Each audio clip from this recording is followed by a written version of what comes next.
मंडळी, झी मराठीच्या कारभारी लयमारी या मालिकेतून एकत्र झळकलेली रिअल लाईफ जोडी अनुष्का सरकटे आणि निखिल चव्हाण हे रिअल लाईफमध्ये लग्नबंधनात अडकणार आहेत.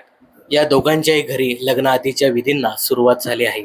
लागीर झालं जी या मालिकेत निखिल चव्हाणने शितली म्हणजेच शिवानी बावकर हिच्या भावाची भूमिका साकारली होती. मालिकेतील हेच बहीण भावाचं नातं त्याने रिअल लाईफमध्ये देखील कायम ठेवलं आहे.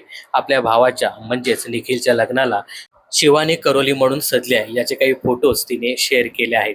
तर तिकडे अनुष्काच्या घरी देखील लग्नाआधीच्या विधींना सुरुवात झाली आहे. अनुष्काच्या घरी नुकताच मेहंदी सोहळा मोठ्या थाटामाटात पार पडला. अनुष्काच्या हातावर निखिलच्या नावाची मेहंदी रंगली आहे. निखिल आणि अनुष्का ही जोडी येत्या 24 जून रोजी छत्रपती संभाजीनगर येथे लग्नबंधनात अडकणार आहे. तर निखिल आणि अनुष्का या जोडीबद्दल तुम्हाला काय सांगायचं हे कमेंट्स करून नक्की सांगा. मनोरंजन क्षेत्रातील अशाच फिल्मी अपडेट जाणून घेण्यासाठी चॅनल जर सबस्क्राईब केलं नसेल तर जरूर करा.